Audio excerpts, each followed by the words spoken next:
could be interpreted as inciting violence, such as last May when he said, when the looting starts, the shooting starts. So why wait until the violence had already occurred? Was Facebook too slow in cutting off the president? It's such an important question, Gina, and it's such a really important moment. I think we all have moments in our lives where it's such a big deal that you're going to remember where you were decades later. And I think last week was that moment. After the day was over, sat down on the couch with my fiance, Tom, our 5 children aged 8 to 16, watching the day's events and trying to really talk them through it. This is not our country. This looks like something that would be happening somewhere else. Our country is about the peaceful transition of power. And so these events were absolutely devastating. The president put up posts we took down. And then, as you said, we did go to an indefinite ban. And that is a really big step.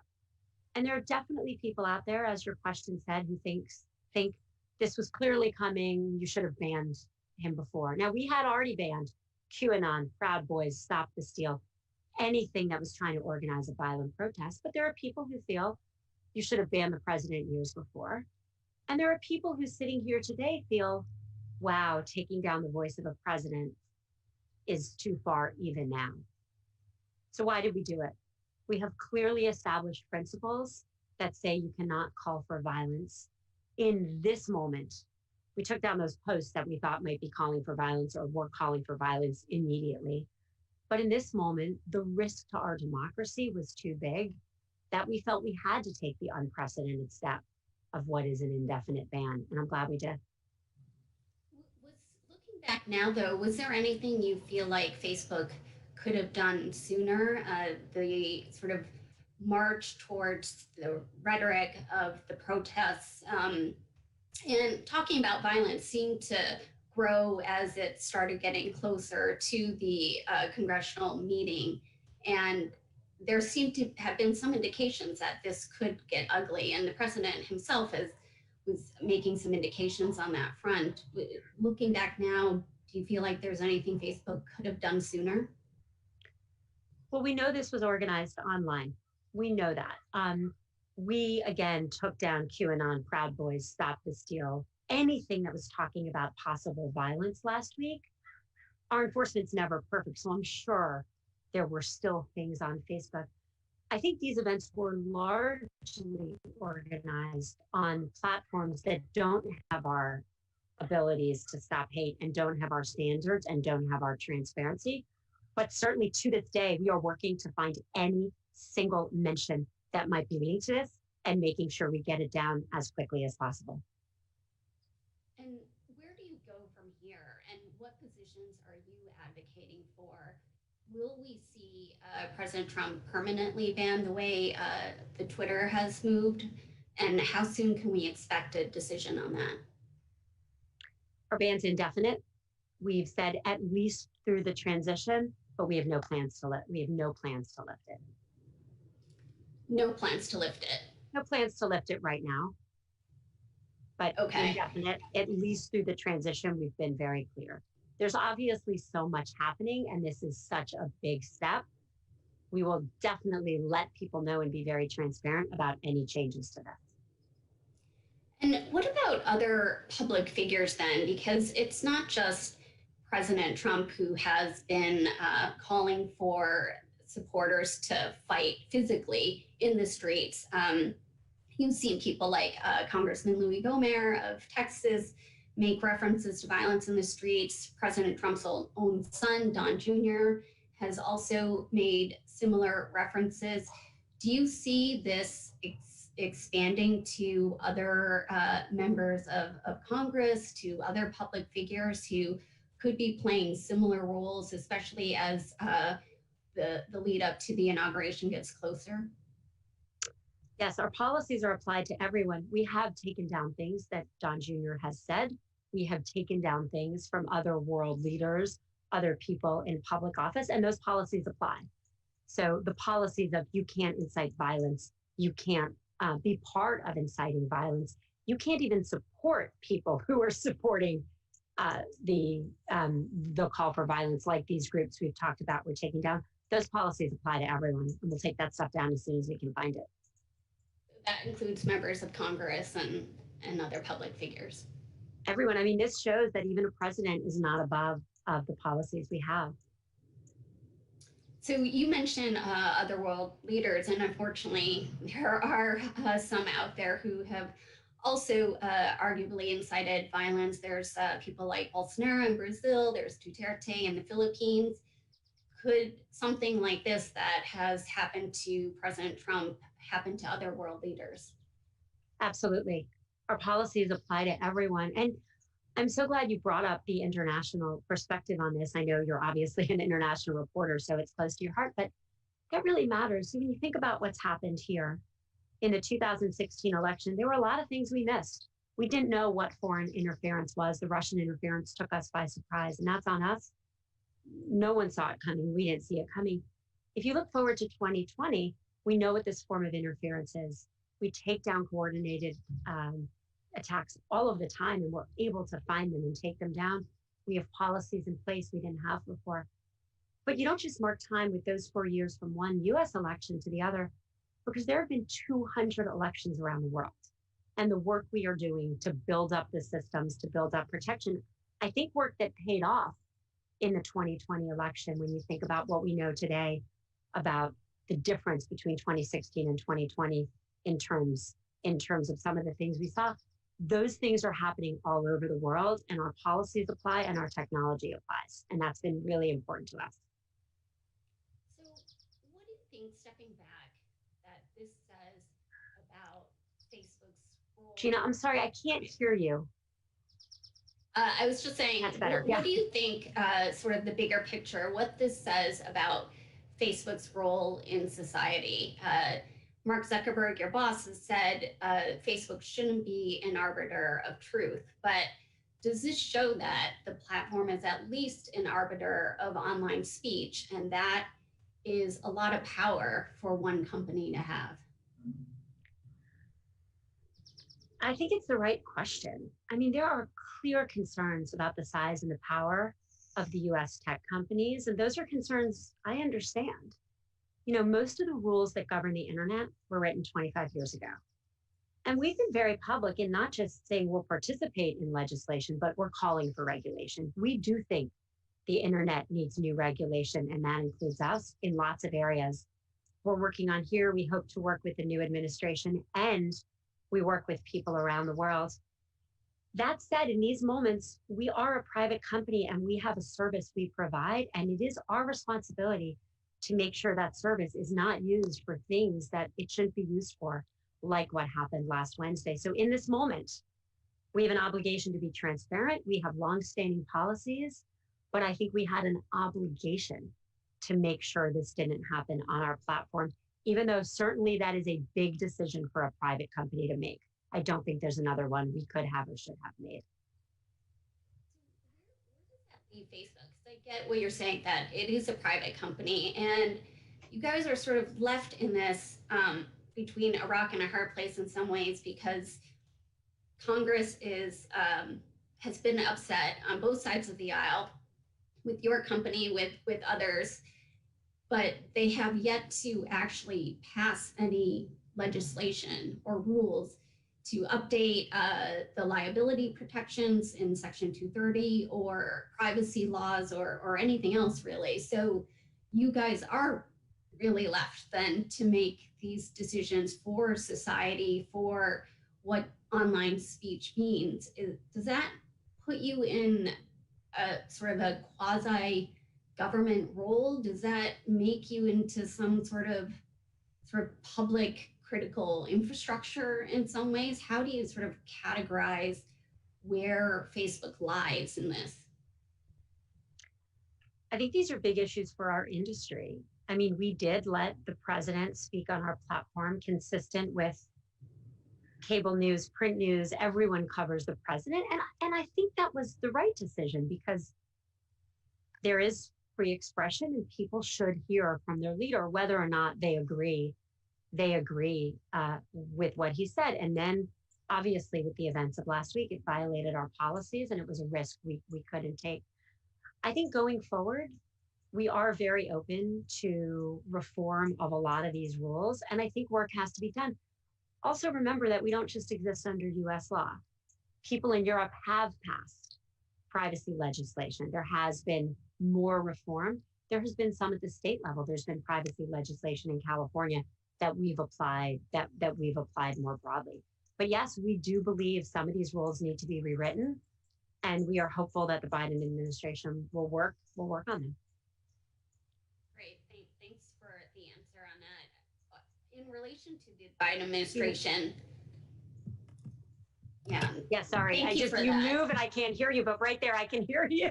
Sure. Yeah. Sorry, my mic seems to be having some problems. No problem. When you mentioned the Biden administration, there was some tension between the Biden campaign and Facebook through 2020 with some of these really critical issues coming online with what to do about some of these extremist views.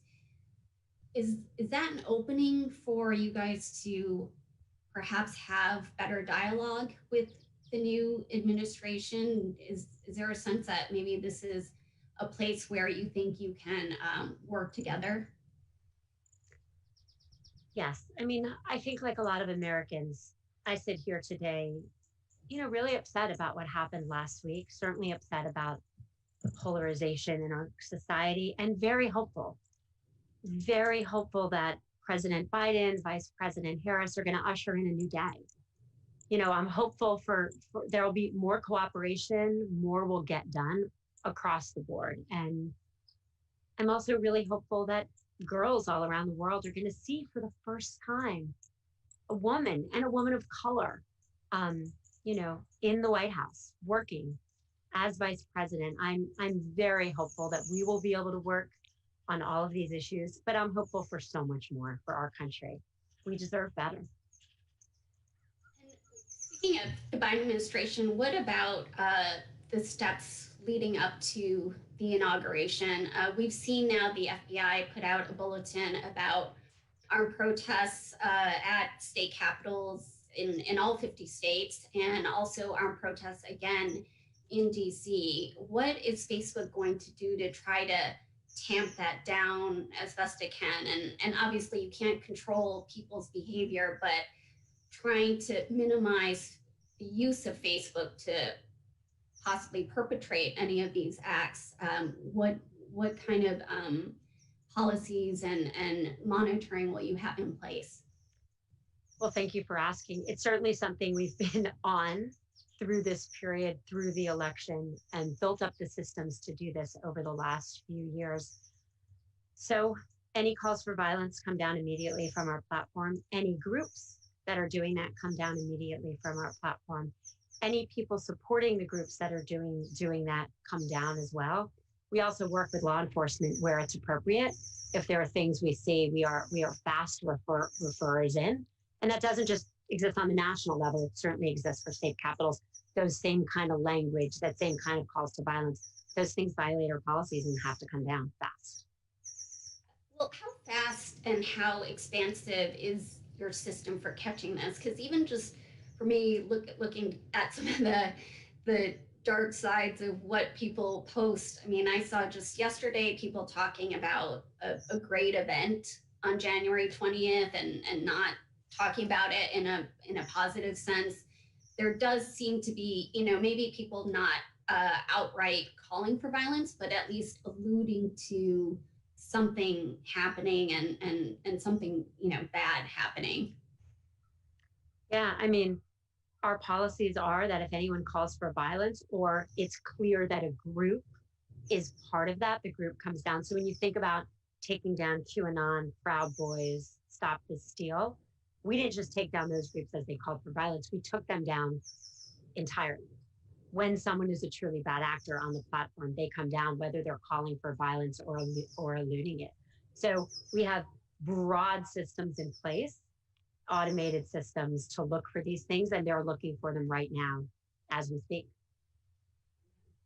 And I wanted to talk about some of the other government pressures that you guys are facing. At the end of last year, we saw almost all the state attorneys general, along with the Federal Trade Commission, come in with antitrust lawsuits against Facebook, and a lot of it focused on the company's M&A strategy and saying basically Facebook has used deals or the threat of deals essentially to shut down or co-opt competitors. So I know, the lawsuit is one thing and you guys will fight that and it will probably take years, but for Facebook's business now, does that essentially mean that M&A is going to be on hold for the company? Do you feel like with the likely greater scrutiny, especially under a Biden administration, that Facebook can really go out and even buy startups that may go under the radar in other times? Like all big companies, we've always done a mix of buying things and then growing them. I mean, it's hard to remember, but Instagram had 13 people when we bought it, right? It passed, cleared regulatory review for antitrust. So did WhatsApp. WhatsApp had 55 people. These were small companies at the time that we then bought and grew. And then developing things ourselves. We have a huge R&D budget we develop every year. And our strategy right now is we are still making, small and kind of niche acquisitions. But for the most part, we've been developing products on the platforms we own. Through this period of coronavirus, like so many companies, we sent all our workers home to work from home overnight. I've been really proud of the products we've put out. One of the biggest challenges that's been out there is business. Small businesses, big businesses, but small businesses have failed at an enormous rate and they needed to migrate online. So a lot of small businesses use up, but we've dramatically changed our product roadmap during this period to ship more things that small businesses needed.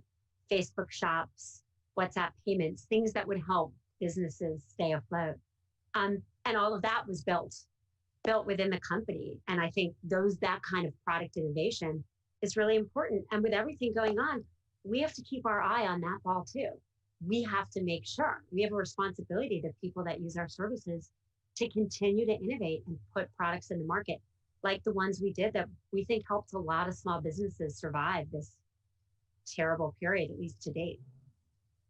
So speaking of innovation, are you worried at all about these lawsuits and the regulatory and political pressure being sort of a drain on resource and sort of intellectual capacity at the company? I mean, we saw with Microsoft, the government actually lost in terms of their effort to break up that company.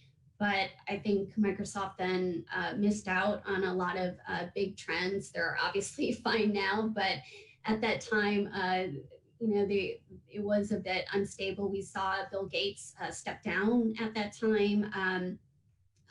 Are you confident that Facebook can sort of keep its eye on the ball, that you being deposed, Mark possibly being deposed, that's not going to be such a resource drain and brain drain that it doesn't distract from business opportunities? Well, it's a good question. And it's a question a lot of people are asking because the pressure on the US tech companies is very real. And I don't think that's pressure that companies in other countries are facing. And that's certainly a competitive disadvantage in a market we have to compete in. We have a responsibility to focus on these issues, to work with the government, work through this litigation, and Mark and I and all our teams take that really seriously. But if you look at the history of Microsoft, you're right. I think as they would tell the history, people said it was a major distraction and they really missed the next phase of the technology development. Would there have been 3 mobile operating systems? Would Windows Mobile have been the third, along with Android and Apple? Likely, probably. Ironically, that probably would have been better for competition, certainly better for developers, more systems to innovate on. And so we know that history, and we have to both work on these serious issues, work with the governments, work on reforming the rules that govern us, which need to be reformed, and keep innovating. I think this period has shown that we really can keep putting out great products. I'm really proud of the work our teams did on all of the products we rolled out for small businesses. But it's a challenge going forward and one we have to be very cognizant of. And I mentioned Bill Gates stepping down in that period, I wanted to ask about the future leadership at Facebook. There were some questions, especially as Mark took on a more public role in Washington and elsewhere, about your own role at the company, that you had been the face of Facebook, and that seemed to have been diminished as Mark stepped up. So, what is your response about reports of you being sidelined, reports of you leaving? Are you there to stay? What's next for you? I'm staying, with all of its challenges. I love my job. Mark and I have been worked together partners for it'll be 13 years in March. And we feel we have a real responsibility to fix the systems that didn't work before, to protect our service, and to make sure great things can happen. People love headlines about corporate drama, and I think it's fair to say they particularly love headlines about sidelining women. But I just feel tremendously lucky to have this job because there is so much good. I get to meet the most incredible people around the world. In London, I met a woman named Mel. She started something called This Mum's Run. So it's a mom's running club in Bristol in the UK. And then turned into a business when coronavirus happened. It shut down. And guess what they did? There are these moms volunteering, and they ran to pick up prescriptions for the elderly and get them to their homes. In the early days of coronavirus, when no one thought they could leave their house without getting it, these mothers ran to the pharmacies, got the drugs, and got them to the elderly. That's why I stay, because there's so much good that happens here. And I think it's such a big responsibility to keep the service protected so that good can keep happening. Well, so how should people see the fact that Mark has stepped up publicly, and that had been a role that you had fulfilled in the past? Do you feel like you still have as much of an influential voice at the company as you did before? Is this Mark just sort of coming into his own on that front? Do you still have the sort of true number two spot that your title implies?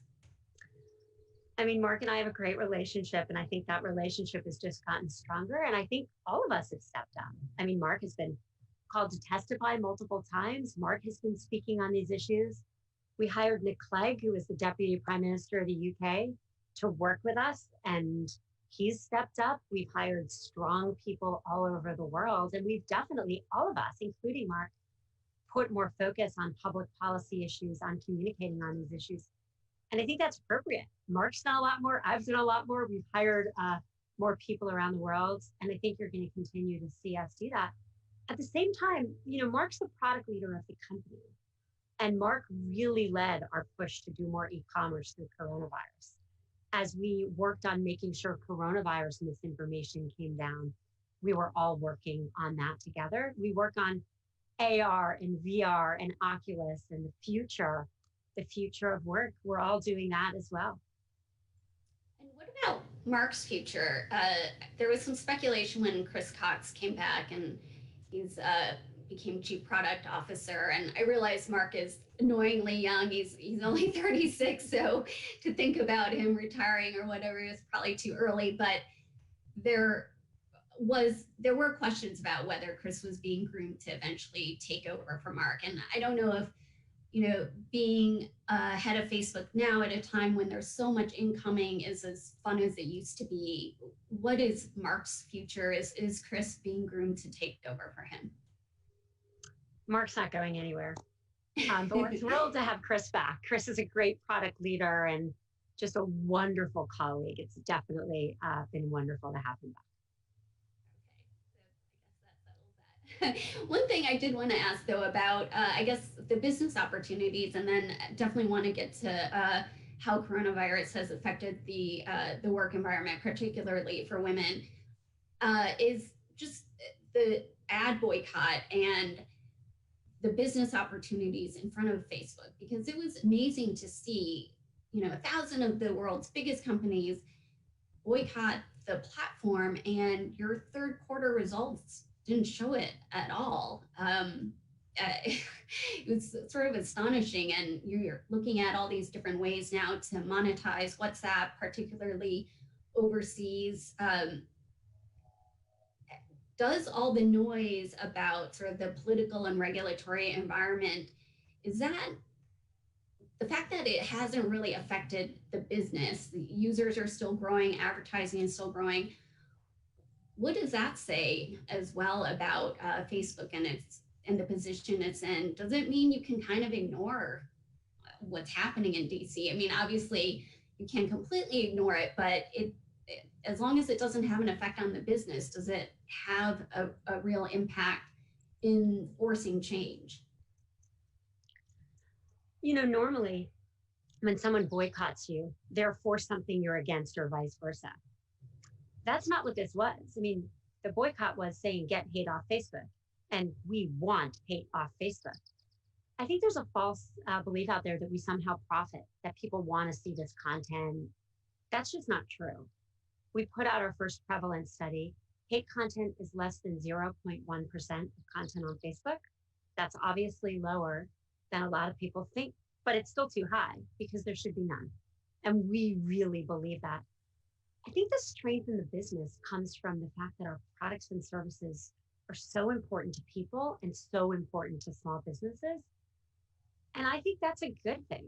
During coronavirus, so many people weren't in contact with people the same way. A lot of our person to person interactions, I mean, I'm pretty sure you and I would be in the same room doing this, probably in some big event in person. And you're home in Palo Alto, you know, I'm here in Menlo Park. I mean, all the in-person interactions, or a lot of them, went away. And so our products became more important. People were sending more messages, doing more posts, setting up more groups. And for small businesses, our business is small business. Small businesses are using our products more than ever. The free products we offer.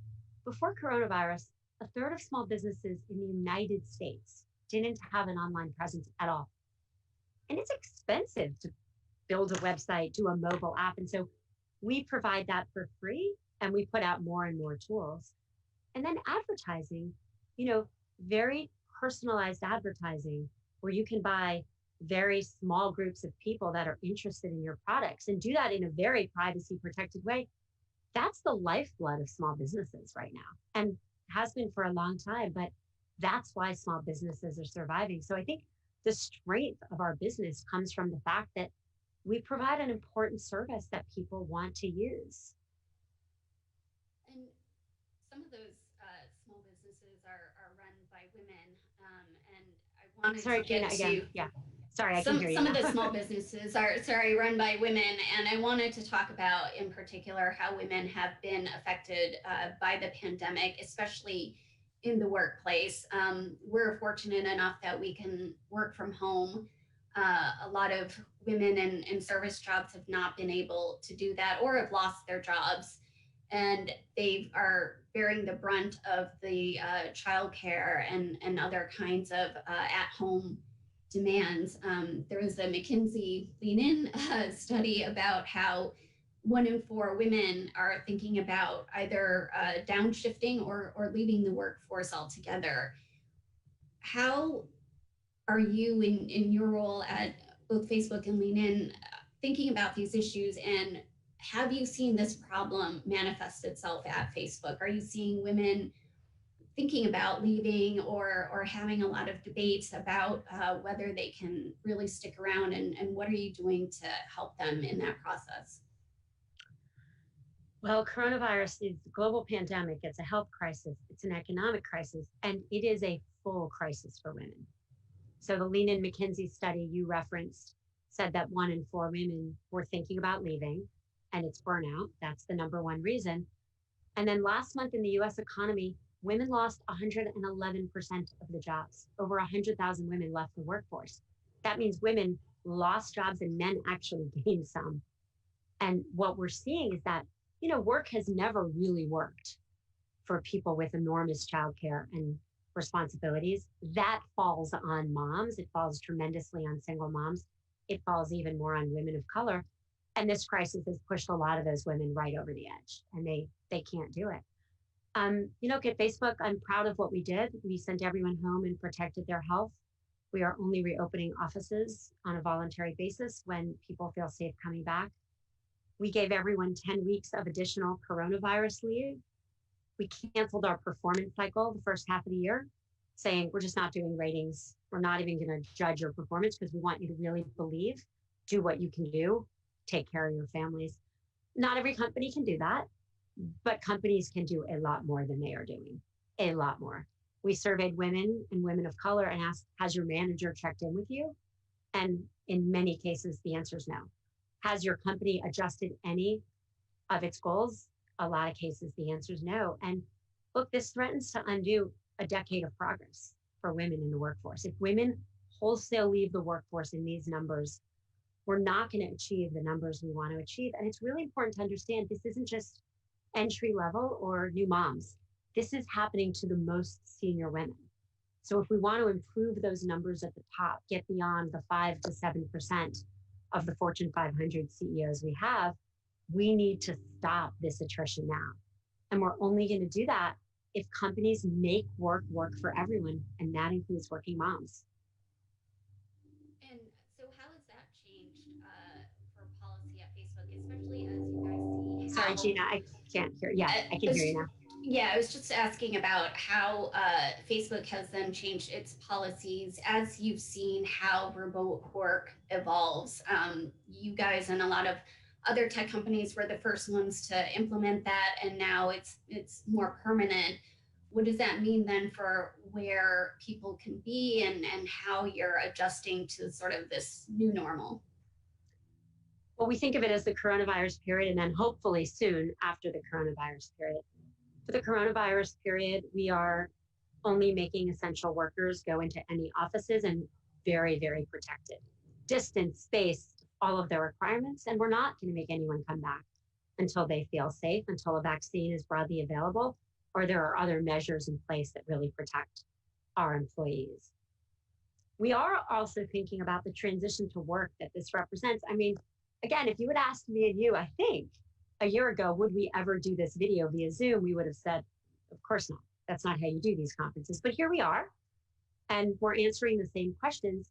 We ship products we never thought we could ship remotely. If you had asked me in January, can we send our whole workforce home and keep our service protected and keep our groups taking down hate and ship more products than we expected? I would have said no, but we did. So now we know that work can be more remote. So we are slowly rolling out and testing a broader remote work policy. We are letting some people do it under certain circumstances, and we're starting to see real take up. But I think work will change. I think people are going to do less business travel.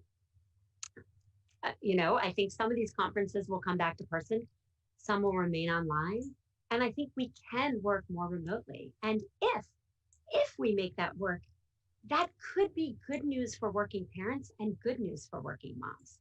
While this is such a crisis right now, if companies handle it the right way, maybe we'll get to a place where we can make work better for people who have to take care of children and have to take care of their parents because it wasn't working before. Well, this has been great, Sheryl. I also want to make sure that we have time to get to some questions.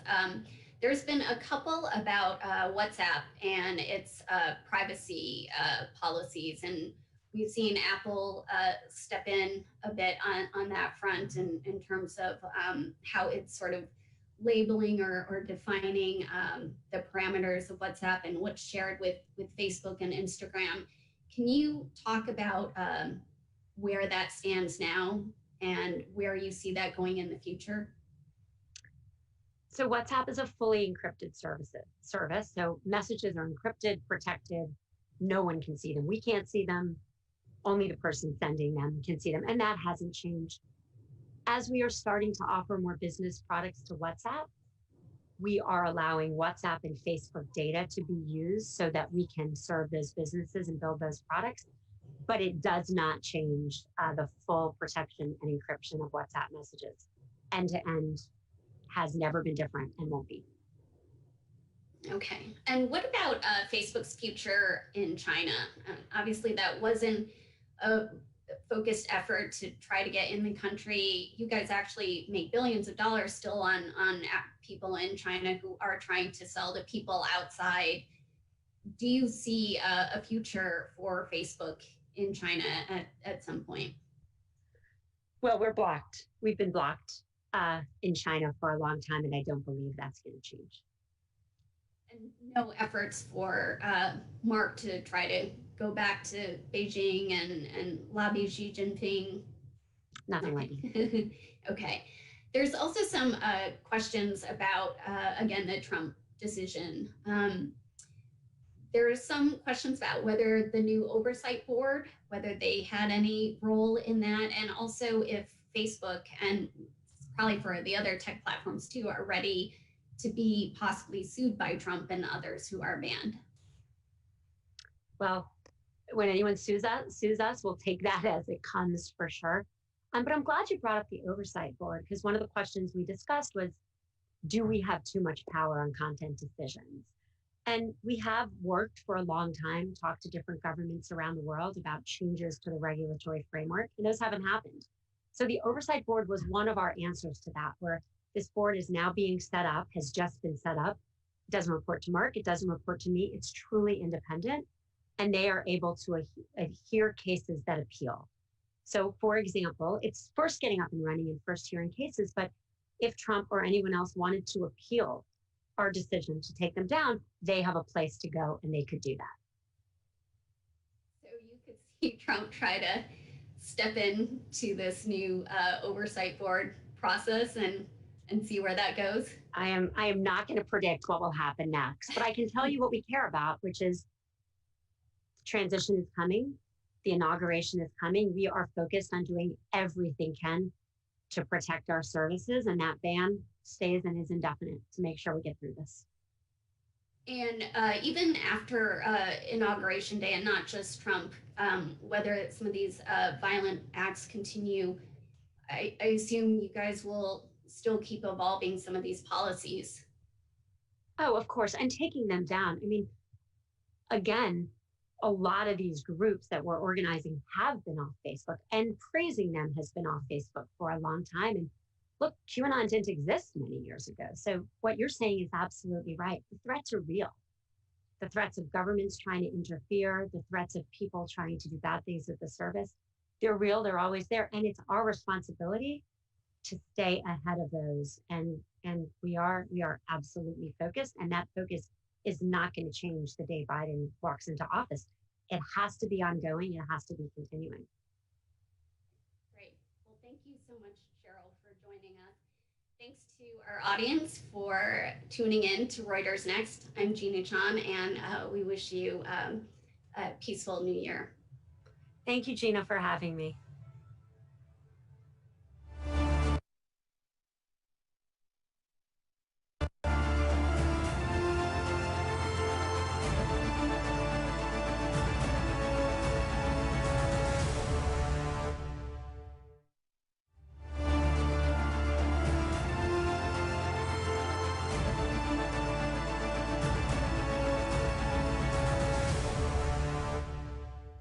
All right. Well, many thanks to Sheryl and to Gina. I think the main takeaway from that conversation, Facebook has no plans, at least for the time being, to lift the ban on President Trump.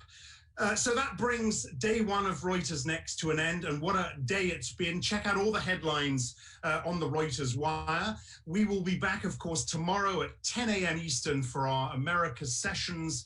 We'll be hearing from speakers including Patricia Espinosa, Executive Secretary of the United Nations Framework Convention on Climate Change, Michael Wirth, the CEO of Chevron, the World Bank's Group Chief Economist Carmen Reinhart, and Stephen Payuka, the co-chair of Bain. So another busy day tomorrow. Do join us earlier in the day if you can. Among the speakers earlier on, Dr. Jai Shankar, External Affairs Minister of India, Germany's Finance Minister Olaf Scholz, and Colombia's President Ivan Duque. For now, though, thank you so much for joining us for the first day. We hope to see you tomorrow for day two.